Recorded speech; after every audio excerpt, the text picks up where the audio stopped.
Ay, hello, Ross. Oo, good morning. Magandang umaga sa inyo pong lahat. Pagbati po sa lahat ng nasa loob. Yun. Kumusta po? Kamusta? All good, all good. Sige, anong take mo Ayan. dito kasi baka pwede niyong pagsabihan si Badong. I'm not sure kung may access ka sa kanya, but he needs help. Do you agree? I agree, Ross. No? Tama rin yung sinasabi ni Bebe Corn, ano? Kumbaga, huwag ipagkamali ng mga makikinig ngayon at mga makikinig na iniisip nila na sinisira si Badong o ano ba. Natural lang na pag-aralan, no? Yung kanyang behavior kasi yun yung nakikita. Pero kailangan din natin isipin na yung ating mga obserbasyon ay hanggang obserbasyon lang. Kumbaga sa isang libro, no, marami tayong pinag-aralan. Sabi natin masyadong mataba ang utak natin sa mga binasa nating libro o pinag-aralan natin kung kani-kanino. Hanggang doon na lang tayo. Huwag tayong pupunto sa dulo na magsasalita tayo ng definido kay Badong. Bakit? Kasi ang libro, pwede mong lagyan ng konklusyon, pero ang tao hindi. Kaya nga si Kristo ayaw humatol. Hindi siya humahatol sa tao eh. Kasi sa dulo, maaaring yung tao magbago. So siguro, ang masasabi ko lang, ano, Brox, I think, kung marinig man to ni Bra JR, I think di naman siguro yung mamasamain. There was a time na nag-usap kami, kasama ko si Brad Carlos, doon sa isang Zoom sa Cult of Friends, ano. Um, Medyo kinausap namin siya about that, no? Ito sa pinag-uusapan natin sa bagay na to, no? About this topic. At may mga tinanong kami, actually pinangunahan nga ni Dr. Carlos yung tanong niya, una tinanong natin siya, okay lang bang i-criticize ka? Ikaw ba ay bukas sa constructive criticism? Oo naman siya, ano? At yun nga, sinabi natin yung mga concern na yun nga, nasabi natin na medyo maghinay-hinay at natatandaan niya namin no, na may sinabi nga si Badong na alam mo kasi you have to be yourself, sabi niya. No? And then ang sagot natin is ganito, pero JR, tama yun. No?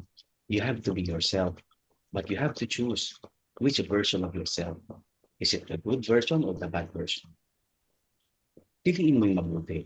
Kasi para maging palatawid ka sa lahat ng nakikinig. Kasi maraming gumagalang sa'yo, maraming tumitingin sa'yo, marami rin nag-observe sa'yo.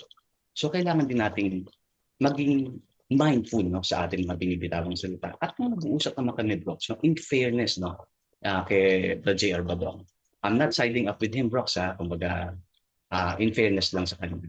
Mabait siya kung mararamdaman mong kausapin siya. Siguro naiisip lang natin na gano'n siya no? Kasi nasasaktan niya yung ibang tao. Natural lang naman yon na kapag nasasaktan ng tao, hindi mo na makikita yung mabuti sa kanya. Isa rin dapat natin consider, hindi naman natin nakasama sa bahay si JR. Sino, sino dito ang nakakasama kay JR Badong sa bahay para mapag-aralan mo siya na gano'ng kabilis? Wala po. Wala naman eh. Di ba? So sino ngayon tayo na pinag-aaralan natin siya? Kasi kahit ikaw sa sarili mo, ayaw mong gawin sa iyo kahit guru ka pa. Di ba? Pag-usapan ka sa podcast, tapos pinag-uusapan yung mga masasamang traits mo. Wala ba kayo nakitang mabuti sa tao? Alam, magko-comment Di ako, ba? Los. Sandali lang si Sabi mo, Ate Kay. Where will it stop, Kumbaga, Brad Lost? hindi, Hinahamak na ganito. niya yung itsura namin lahat dito. Exactly, Brox. Ito ang punto. Alam mo kung bakit naging ganyan siya? Kasi may problema yung mga tao nakapaligid sa kanya. Correct, I agree. Imbis na sabihin ng mga tao na to, kasi si JR Badong is a very simple-minded person. Nararamdaman ko mabuting tao siya. Alam mo yung kumbaga sa bata, I'm sorry bro JR, sana wag ka masaktan. Siya yung simpleng bata madali mong uto. Ang dali Oo mong nga eh. utuin. Oo. Ang problema, may mga nag-feed sa kanya, hindi mo alam kung sino itong mga ito. Naakala siguro ng mga ito, tama ang ginagawa nila. Bro JR, sa'yo lang kami. Naniniwala kami sa'yo. Hindi nyo alam, pinahihirapan nyo yung tao. Oo. Kasi he is a very simple-minded person. Kung merong mga responsable rito, yung mga taong nakapaligid, tama yung sinasabi this matter kanina. Ang malaking problema rito, yung mga taong nakapaligid, they are fueling Agree. the fire. Yes. Pinafan nila yung apoy. Si JR is becoming a victim. Kasi alam natin si JR, sabi nga nauuna yung bibig kesa sa isip. Pero he has a good heart. Yun ang nararamdaman ko sa kanya. may kabutihan siya sa loob. And yes, tama. Siguro dapat merong mga tao na kailangan siyang kausapin. Kasi nung kausap naman namin siya, mapagpakumbaba naman siya. He's very humble. Wala naman ako naramdaman sa kanya yung parang JR Badong yun nga, nakikita natin ngayon. Ano? Pero I think, no, he's very emotional. He cannot control himself once he becomes emotional. Kaya nga ito yung sinasabi ko sa'yo, he's very, kumbaga, uncontrolled yung kanyang mind. Undisciplined yung kanyang mind. I'm sorry, bro, Jay, I'm just telling the truth. No? The way na nararamdaman ko siya, pero alam ko mabait ka. Kung mapapakinggan mo to. Alam ko mabuting tao ka. Alam ko na gusto mong umakay ng kapwa mo, pero yung mga nakapaligid sa'yo, may mga ibang nagsusud-sud sa'yo na akala mo kakampi mo o siguro iniisip nila tama ka talaga pero hindi nila alam no na pinagniningas ka nila at nagbubunsod yon sa pananalita mo na hindi maganda sa kapwa, nakakasakit ka ng ibang tao. Bakit? Kasi yung mga nagsusudsud sa'yo na nagsasabi sa'yo lang kami, ikaw lang kami, maniniwala kami sa'yo. Yan yung mga taong galit sa mga agnostic at galit sa mga atheist kasi hindi nila Oo. naiintindihan ng kahulugan na agnostic at atheist. Iniisip nila masasama ang mga taga-broccoli pero hindi.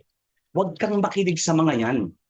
Huwag kang makinig sa kanila. Kung makakausap lang kita, sabi, pagpahintulot mo, Brad Jer, kung maririnig mo ako, maglalakas ako ng loob na kausapin ka. Huwag kang makinig sa ganyan.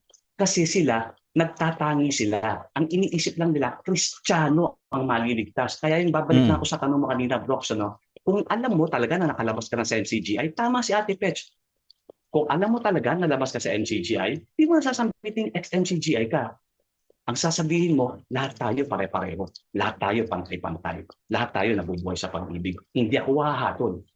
Bakit? Kasi lahat tayo pare-pareho. Magkaiba man ang religion natin, magkaiba ang paniniwala natin, dapat nagmamahalan tayo. Kasi yun ang susi sa kapayapaan. Pero hanggat ang tao humahatol, kulto yan. Ano mang samahan yan, Rox? Kulto yan. Hanggat sinasabi nila kami, kailangan maliligtas. Ito lang religion na to, makakapagligtas. Dito lang kayo, kulto tawag dyan. Pero ang taong wala sa kulto, sinasabi niya, lahat ng tao mahal doon. Kasi lahat kami pare-pareho. Iisa lang kami, walang higit. Walang babae, walang lalaki, walang Amerikano, walang Asyano. Iisa lang kami sa loob ng Espiritu. Nagkakaisa kami lahat. Yung pinagkasalusaluhan namin pag-ibig. Yun ang susi lang, Bros. Pero kung kay Brad J.R. Badong mababalik, yun lang, Bros. I think, no, titigil siya kung titigil yung mga taong nagsusunod sa kanya. Kung makagagalitan ako ng mga tao na makakarinig ngayon na sumusunod kay Badong, magalit po kayo sa akin, okay lang. Pero sinasabi ko, hindi po kasi kayo nakakatulong. Kapag sinasabi niyo kay J.R. Badong na sa'yo lang po kami naniniwala, ikaw po ang ganito, ikaw mas credible, ikaw na sa royal family, hindi po mahalaga yon. Isipin niyo rin po yung ginagawa niyo, nabibigtimize niyo yung tao, pinagniningas niyo yung galit niya. Alam niyo yung simple-minded si Brad J.R., mabuti ang puso, mabait ang isip, merong layuning maganda sa kapwa. Kaso, hindi siya kagaya ninyo na kapag nagagalit, hindi niya nakokontrol yung bibig niya. Sana maging mindful din ito mga Kristyanuhan na ito. Kaya bro, alam mo, yung sabihin sa sarili ko, Kristiyano ako. Kakahiya eh. Di ba? Sinasabi ko lang talaga, follower ako ni Christ. Follower ako ni Buddha. Di ba? Pero itong mga ito, nakakahiya, no? Kristiyano ko, no? Pero alam naman nilang nagniningas sa galit yung tao, ganun pa ginagawa. Ang tendency, nakakasakit ng kapwa, nabibiktima. So si Badong, nabibiktima naman ni Badong ang broccoli. Yun lang masasabi ko, Brox, no? I'm not siding up with anyone. Ang sinasabi ko lang sana, no? Umayos din sila kasi yung tao, nabibiktima nila. Na kayo, nagiging reactive kayo kasi nasasaktan niya yung damdamin niyo. Kasi nalalait na kayo, napagsasalita ang hindi maganda, na-ad hominem na kayo. Hindi na ba nila naiisip na naging naturalesa na lang ni Badong yung tinutulak kanila? Yun ang masasabi ko, Brox. Yun lang naman. Ang ganda. Thanks, Brox. Pasensya na, Brad Los, hindi namin maiwasan na sabihin na Okay. we're trying to observe him kasi I've never seen a person like that in my life. Hindi siya normal na ganun. Sorry, Brox. Possible kasi, Brox, hindi siya neurotypical kid. Oo nga eh. That's a huge possibility. He's not a neurotypical kid. No? Kasi binibase natin siya sa neurotypical na bata. Maybe he is not. Or he's not a neurotypical. Maaring pasok siya sa spectrum. Yes, I agree. Tama. Yun yung masasabi ko, Brox. Ang tao, bakit siya ganyan? He's not acting like a neurotypical because he is abnormal. When you say abnormal, negative ba? No. Dahil maraming tao successful sa buong mundo, puro mga billionaires, lahat may autism. pasok sila sa ASD. Yung tinatawag nilang routine, tawag nila, di ba, routine, pero tawag nila discipline. Pero sa ASD, routine ang tawag. Pero tawag naman nila sa mga successful billionaires, no? Habit. Pinapalitan nila, ni-euphemize nila. Pero in reality, katulad ng ibang mga scientists, di ba, meron silang autism, pasok sila sa ASD. So most probably, no? Most likely, Brad J.R. Badong is meron siyang ganon. Are we correct? Maybe we are wrong. Pero ang punto lang natin, sa dulo, kailangan pa rin natin talagang intindihin siya, Brooks, eh. We are the better people. Let's just say na gano'n, no? You are the better person with a better mind. And by not, di ba, kumbaga, getting the code and throwing it back to him, at ito yung mga tao na, Kristiyano, no? Kristiyano ito, no? Kinukuha yung baga. Imbis na hindi dadamputin ni JR, kinukuha nila yung baga, binabato kay JR. Pagbato ni JR, Oo. hindi niya naman mababato kasi akala niya kakampi niya, ibabato niya ngayon sa Natutuwa rin yung iba. inyo. Maging reactive kayo. Exactly, Oo. nag-i-enjoy sila. Nag-enjoy. At ang mga taong yan, sila ang nag-feed, hindi naman si JR. Kasi tignan mo yung mukha ni JR, stress na stress. Tignan mo yung mukha ni Badong, mukha pa ba siyang masaya pag tumatawa siya? He's faking it. Oo. Pati yung tawa Fake niya, na fake. di ba? So, ibig sabihin, nabibiktima rin siya. So, Brad JR, no, kumbaga, sinasabi ko sa ito na buong may pag-ibig at pagpapakumbaba, maging mindful ka rin sa mga kasama mo. Kasi hindi lahat ng pumupuri sa'yo, ginagawa ka na mabuti. Tignan mo rin, baka itinutulak ka na nila sa hindi maganda. At kung magagalit mo sila sa akin, wala pa Asperger, no? Tinitake nila things literally, bros. Kahit biruin mo yan, tinitake nila things literally. So biruin mo yan, kung nga sinabi nila na hindi ka kakain, ayaw mo kainin yung hamburger mo, tapon mo sa basurahan, baka gutom yung basurahan, tatapon talaga niya. Oh my God. So, is it kumbaga a negative thing? Yes, pero also it's positive, no? Kasi itong mga to relentless, no? If you want them to do something na talagang kumbaga sa tingin mo, no, noble yun, no? Yung taong magtuturo ay matino, no, maayos, talagang matuwid. At pag gagawin niya itong pasok sa ASD ng isang bagay na matuwid, maswerte yung puno nun kasi gagawin talaga ng ano yun, ng taong may ASD o pasok sa spectrum. At yung ginagawa rin niya, matuwid din kasi matuwid yung ginagawa, yung nabuto sa kanya, matuwid din.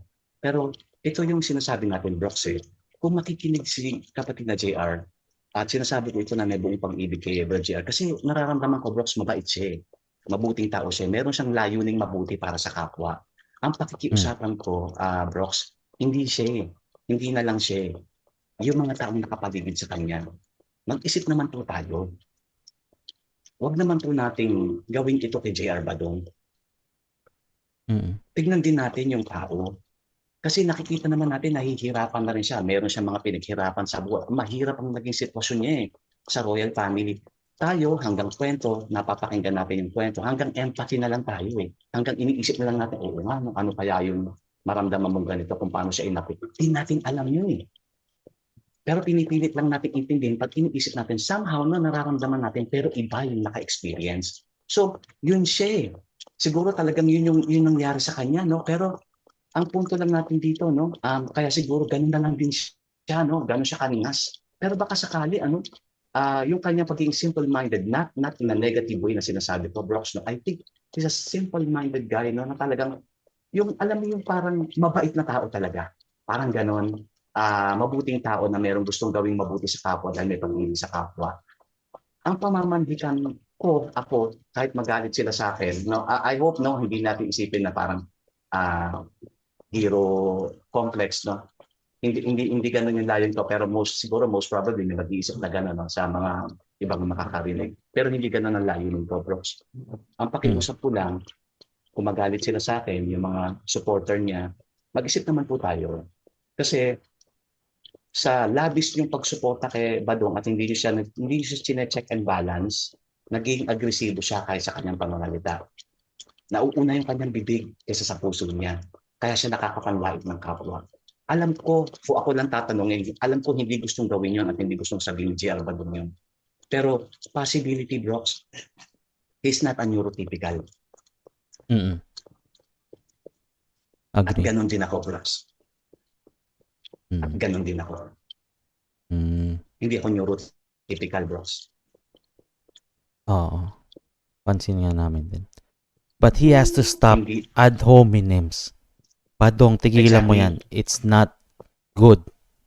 Especially for a Christian. So, Prox, no, masasabi ko lang, no, Brad JR, kung maririnig mo to, tsaka yung mga makakapakin, yung mga supporter mo, medyo paunahin mo yung puso mo bago ka magsalita. Sisiguraduhin ko sa'yo, Brad JR Badong, pareho, kung hindi ka neurotypical, pareho tayo. Hindi rin ako neurotypical. Pero dahil pinag-aralan ko na unahin ko yung puso ko, nakakapag-ingat ako ng bibig. Yun ang mapapayo ko Ayun. kung maririnig mo to, Brad JR. Unahin mo yung puso mo. Makapag-iingat ka ng pangangalita.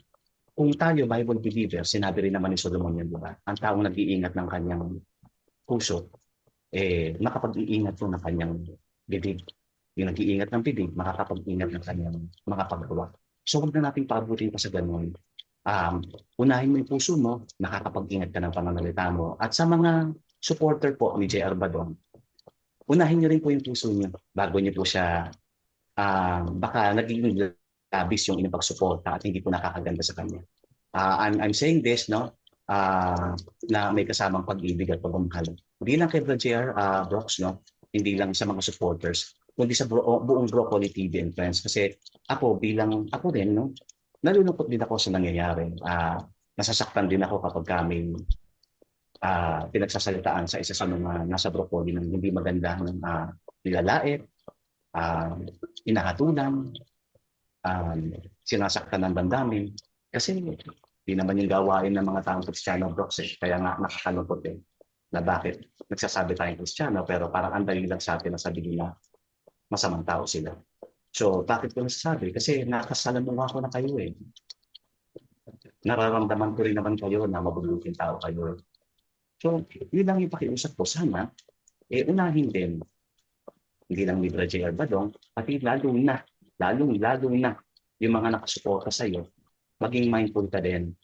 At yung mga sumusuporta sa'yo, maging mindful po kayo. Unahin po ninyo yung puso nyo bago kayo magsalita kay JR Badong. Nabibigtimize nyo yung tao, nabibigyan nyo siya ng grandiosong pakiramdam, at yung taong ito, no, dahil sa kanyang nararamdaman, nakapanglalait naman ng kapwa. At yung kapwa niya nasasaktan. Kung sasagot sa kanya, wag naman nating palabasin masasama yung mga nagre-react.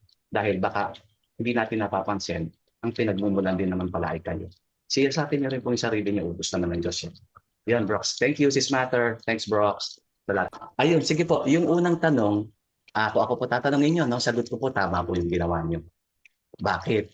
Kasi biblical po yan. Nasa Mateo po yan. Sinabi ni Kristo yan. Makipag-ayos ka sa kapatid mo o makipag-ayos ka sa kapwa mo bago kanya iharap sa hukuman. Sinasabi ko sa iyo, kapag hindi ka nakipag-ayos sa kanya, dadaling kanya sa hukom at hindi ka lang makakalabas ng kulungan hanggat di mo pinagbabayaran ang bawat sentimo na dapat magbayaran. So ibig sabihin, may limit din at si Kristo, hindi kilala niya yung limit. So kung ang isang tao hindi humihinto after mapayuhan at ganun din yung mga taong sumusuporta sa kanya na hindi very mindful at hindi compassionate at para bang akala nila may pag-ibig sila no, sa ginagawa nila, dapat din yan magkaroon ng limit. At kung sila umabot sa punto na hablahan ng kaso, nararapat po yun dahil kinikilala ng Kristo ang hukuman ng tao. Tama po yun. Sige po, ang sagot ko po, no, ako lang po, no, tatanungin, I don't think he's not capable of living yet. Until he is trained. Ano yung kailangang matrain sa kanya, si Sansat? Yung puso niya, saka yung isip niya. Kasi kapag na-train na ang kanyang puso at kaisipan, namamayani sa kanyang pag-ibig, makapag-iingat siya ng pananalita. Dahil nag-iingat na siya ng pananalita, ibig sabihin, ginagamit niya na yung kanyang pag-iisip bago siya magsalita. Hindi natin sinasabi na hindi siya gumagamit ng isip. Gumagamit siya, pero as of now, uncontrolled. Para siyang, sino ba yung may nagsabing, si Ate Petsyate nagsabi na parang a kid that has gone rogue. Parang gano'n siya, no? Siya yung tipo ng, alam mo yung parang may isang tropa tayo, Brox, no? May isa doon na, alam, Incredible Hulk. Ang lakas niya, pero uncontrolled siya. Parang gano'n siya. Do you think Incredible Hulk can lead? I don't think so.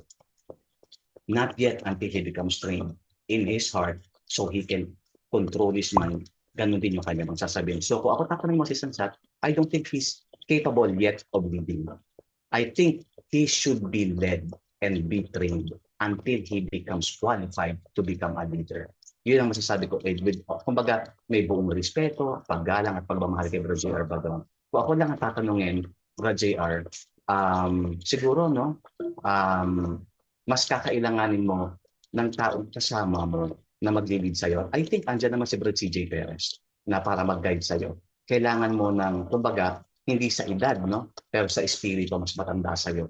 Yung taong control ang kanyang puso. Maingat sa kanyang puso, maingat sa kanyang pag-iisip, maingat sa kanyang pananalita. Kapag ganun ang kasama mo, matututo pa rin mag-ingat at maging mabuting tao. At kapag nangyari yun sa'yo, baka sakali, then you may leave. Baka pwede ka na mag-leave. Yun ang masasabi ko sa inyo. I think, Brooks, no, yung Hello? tandem nila napakaganda. Sorry, sis Matter ha. Napakaganda yung tandem Ay, nila sige. ni CJ. I think he's the older guy. Siguro not in age, no, yung talagang literal, no. Pero I think he's the older guy in terms of spirit, no. I think, no, kakailanganin ni Bro JR Badong ang isang kapatid na si CJ Perez. Kasi yung kumbaga, parang ganito, no, isang taong mabuti at nais gumawa ng mabuti. Likas na mabuti, sabihin na natin si Bro JR Badong, ano. Pero ang control pa yung kanyang puso at yung kanyang pag-iisip, no? Kaya hindi siya nakapag-iingat ng pananalita. Kailangan niya na mag-guide sa kanya. So kung medyo nakakatawa, Brooks, no? Pero parang Jedi lang yan, no? Oo. So okay, sa matter, ano? At talaga nga namang ano, no? Isa rin siguro kailangan nating itignan, no? Bilang kasi sabi ko sa'yo, Brooks, no? Expose ako sa ganyang kumbaga mundo. Kung mapapansin lang natin, no, si Bro JR Badong, no, yun nga isasabi nila, no, tactless, no, loose cannon, tama yun, no, kapag nagsasalita. Traits yan, Brooks, ng nasa ASD, nasa loob ng autism spectrum disorder. No? Agreed. Hindi siya ganun ka-mindful. Basta mabitaw niya yung sasabihin niya, he doesn't care kung masasaktan yung tao o hindi. So, I think, no, Bro JR, I think he will not accept this, probably. Pero I think, no, siguro kailangan niya rin basahin. I'm not promoting, pero basahin niya rin yung mga nasa Dhammapada. No? Siguro kung ilang si Cristo, I think Christ is enough, no? Pero he needs to Malabo. learn, no? Kumbaga, Bible na lang siguro. oo nga, kumbaga maging Christ-like na lang tayo, no? Yun. Wag na nating kapitan pa yung salitang Kristiyano kasi tama yung sinasabi ni Sister Sat kanina, ang bigat-bigat kapag ka sinasabi mong Kristiyano ako pero hindi nakikita sa bibig mo. Kung nagsasabi ka sa iyong kapwa ng mga bagay na hindi mo dapat sabihin, di ka Kristiyano noon. Ang sabi kung ang tao relihiyoso, di ba? Ngunit hindi nag-iingat ng kanyang bibig.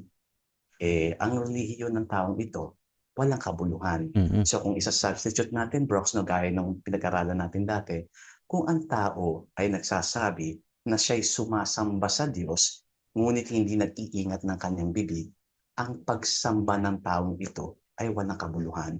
So hindi lang po ito, no, sa taong pinag-uusapan natin, kundi lalo na po doon sa mga nakapaligid sa iyo, Bro JR, no? Be careful, be mindful. Bakit? Baka yung nag-feed sa'yo ng masarap na pakiramdam, ginagamit ka. Gaya ng sinasabi ni Sis, you have to learn how to discern. Baka yung kausap mo na sinasabi sa'yo lang ako, Bro JR. Ikaw lang po ang tama. Kasi galing ka sa royal family. Kasi ikaw ang the most credible, no, na nag-expose, no? Huwag kang basta-basta maniniwala. Baka ginagamit ka nila sa sarili nilang agenda. So, kung tayo, no, Kristo, no, humingi tayo ng tulong sa Diyos kung paano natin ito makikilala, mga kasama natin ito. Hindi natin sila hinahatulan, pero maybe, just maybe, Brooks and Sis Matter, baka sakali, akala mo may kasama ka dyan, pero ahas pala yung kasama mo at ginagamit ka nila. Yun lang, Bro JR, sinasabi ko sa ito na may buong pag-ibig. Bakit? Kasi yung mga taong nasasaktan mo, gusto ka rin nila noon.